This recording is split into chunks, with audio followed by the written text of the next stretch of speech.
Hello मित्रों, आज इस वीडियो के माध्यम से हम श्लेष अलंकार पर चर्चा करेंगे।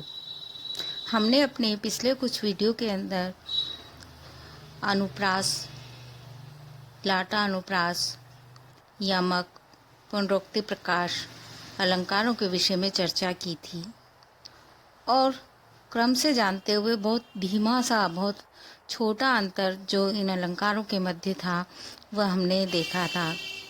एक में वर्ण की आवृत्ति थी, एक में शब्द की आवृत्ति थी लाटा अनुप्रास में, पर अन्वय भिन्न था। पुनरोक्ति प्रकाश में कुछ भी भिन्न नहीं था, शब्द की आवृत्ति थी, अन्वय भी वही था। यमक में शब्द का प्रयोग जितनी बार होता है उतनी बार उसका अर्थ अलग निकल रहा था। आज हम श्लेष अलंकार को पढ़ेंगे। थोड़ा उनसे हटकर इस अलंकार की चर्चा हम करें उसके पूर्व मित्रों, आप लिंक को सब्सक्राइब कर घंटी बजा दीजिए। जब हम श्लेष अलंकार की बात करते हैं तो बात आती है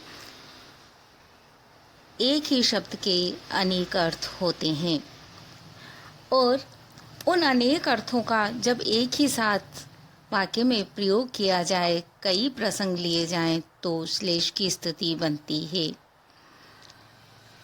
मित्रों, श्लेष अलंकार में वाक्य के अंतर्गत शब्द एक बार प्रयोग होता है और क्योंकि वह शब्द अनेकार्थी होता है इसलिए प्रसंग के अनुसार जितने प्रसंग होते हैं उसके उतने ही अर्थ वहाँ पर निकलते हैं। इस तरह से शब्द का प्रयोग एक बार हो पर उसके अर्थ अनेक निकले, वहाँ श्लेष अलंकार होता है।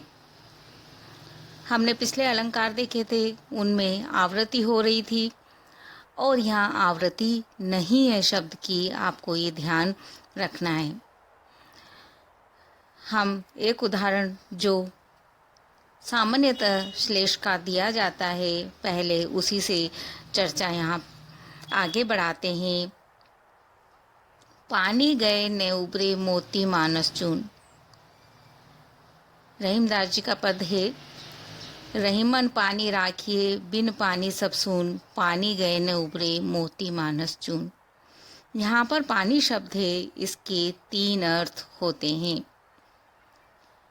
क्योंकि उदाहरण से यदि हम अर्थ की बात कर रहे हैं शब्द की तो हमें उदाहरण को अर्थ से समझना होगा। रहीमन पानी राखिए, रहीमदास जी कह रहे हैं कि पानी को रखना चाहिए। बिन पानी सब सून, क्योंकि बिना पानी के सब सूना होता है, बेकार होता है। पानी गए न उबरे, पानी चले जाने पर नहीं उबरते, अर्थात विशेषता को प्राप्त नहीं करते, गुणों को प्राप्त नहीं करते। कौन?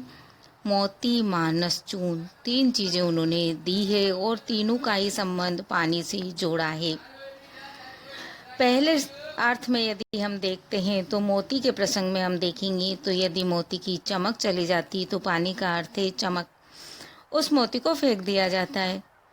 इसी तरह से मानुख अर्थात मनुष्य के अर्थ में, मनुष्य के संबंध में इसका अर्थ है पानी का इज्जत। यदि मनुष्य की इज्जत चली जाती है तो उसके पास कुछ नहीं रहता। और चून, आटे में जब तक पानी नहीं मिलाया जाता तब तक रोटी नहीं बनती। इस तरह पानी शब्द के यहाँ तीन अर्थ हो गए।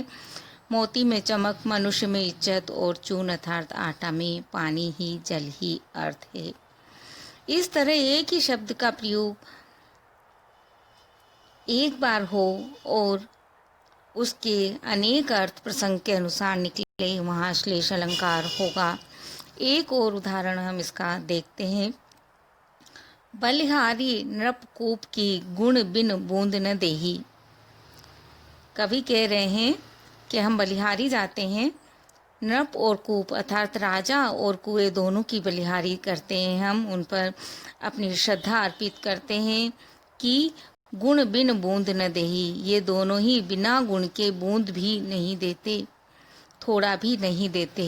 अब यहाँ पर नृप और कूप है और उसका संबंध गुण से जोड़ा गया है। राजा के अर्थ में जब हम देखें तो गुण अर्थ होगा, बिना गुणों के राजा किसी का साथ नहीं देता। और इसी तरह से कूप है, कुएं में से यदि पानी निकालना है तो उसमें भी आपको गुण की रस्सी की आवश्यकता होती है। तो यहाँ एक अर्थ है सद्गुण और दूसरा अर्थ है रस्सी।